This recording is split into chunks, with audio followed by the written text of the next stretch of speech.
Bismillahirrahmanirrahim, étudiants des universités, écoles supérieures, concours aux écoles supérieures, licence, maths sup, maths spé. Je vous propose un exercice concernant la résolution d'équations différentielles à coefficient variable avec second membre. Alors, résoudre l'équation différentielle x de y seconde plus xy prime moins 4y égale x à la puissance n. N, c'est la puissance, donc N appartenant à l'ensemble des réels. En prenant x égale exponentielle de t sur un intervalle de 0 à plus l'infini. Alors, nous allons donc procéder à la résolution. On commence.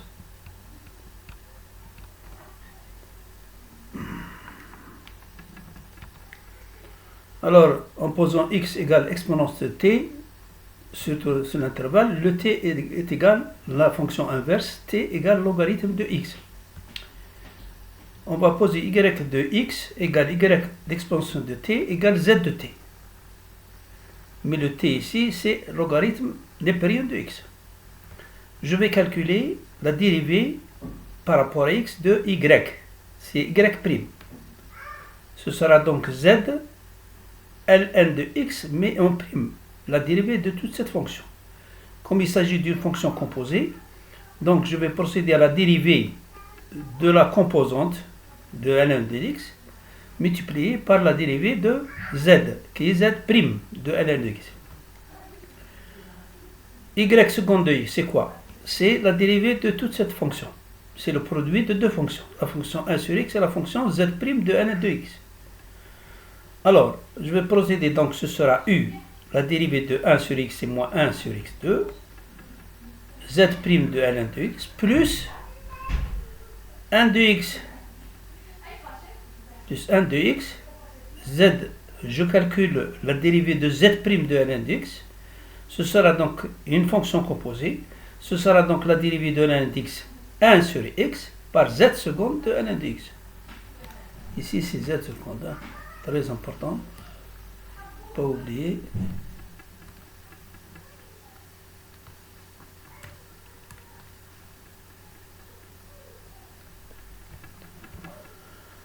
Alors,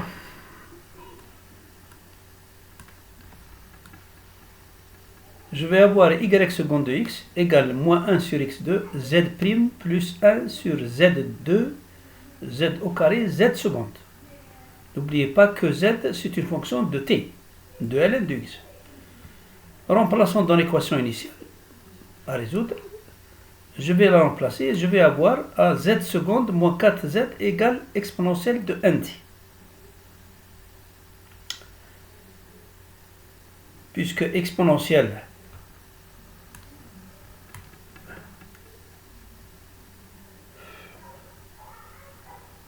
sera exponentielle 1t. Alors, résolvons l'équation caractéristique associée à cette équation. Ce sera R2 moins 4 égale 0, donc R égale plus ou moins 2. Ce sont les racines de cette équation du second degré. Les solutions donc de cette équation homogène, parce qu'ici c'est une équation homogène,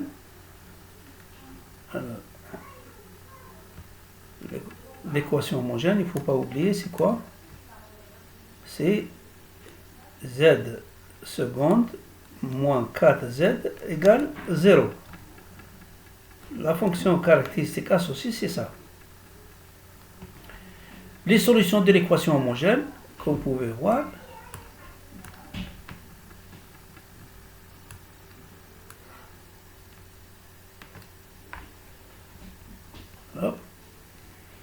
c'est z de t égale c1 exponentielle moins 2t plus c2 exponentielle de 2t. Moins 2 et plus 2, c'est les racines de l'équation caractéristique. N'oubliez pas que C1 toujours et C2, c'est des constantes réelles. Si je remplace t par sa valeur qui est ln de x, je vais avoir donc y de x égale c1 exponentielle moins 2 ln de x, c'est 2. En simplifiant, je vais avoir y de x égale c1 sur x2 plus C2x au carré.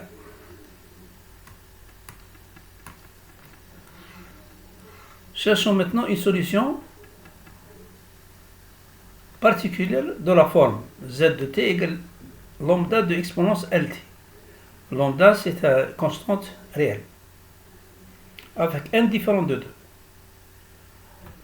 Je vais avoir z' égale lambda n de exponence de t et z seconde égale lambda n au carré exponent t.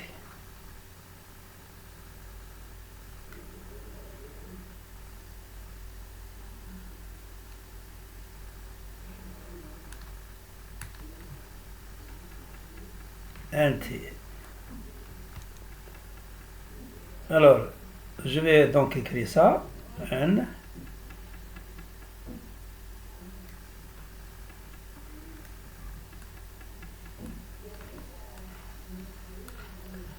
Je vais aboutir à lambda égale 1 sur n au carré moins 4. Donc la solution particulière est zp de t, p particulier, exponentielle de nt, 1, lambda exponentielle de nt, n2 moins 4. Et y de x à ce moment-là, c'est x à la puissance n sur n au carré moins 4. La solution générale, les solutions générales, qu'on dit les solutions, parce que suivant les constantes. Ça dépendra des constantes. C'est pourquoi on dit solution générale. Les solutions générales, on ne dit pas la solution, mais les solutions générales. Ce sera donc la solution de l'équation homogène, que vous voyez C1 sur x au carré, plus C2 de x2, plus la solution particulière qui est x à la puissance n sur n2 moins 4, avec C1 et C2 constantes réelles. Maintenant, on va passer au stade où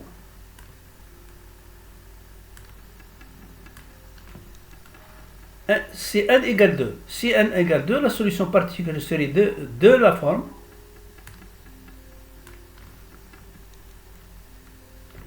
z de t égale mu t exponentielle de t. On a ajouté t ici. Parce que si n égale 2, ça veut dire que 2, c'est une solution de l'équation particulière, de la solution caractéristique. C'est pourquoi on ajoute un t ici. Je vais dériver une fois et deux fois. En dérivant, vous voyez, j'aboutis à cette relation. J'aboutis à 4 mu égale 1 et mu égale 1 quart. Donc, la solution particulière, quand n égale 2, c'est 1 quart de t exponentielle de t. Donc, la solution générale de l'équation, les solutions générales de l'équation générale, hein,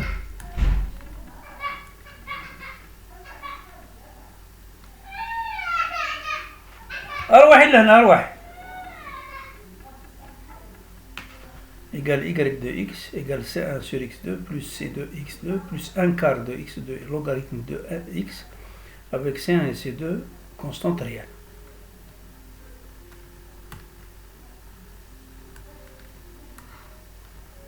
Terminé.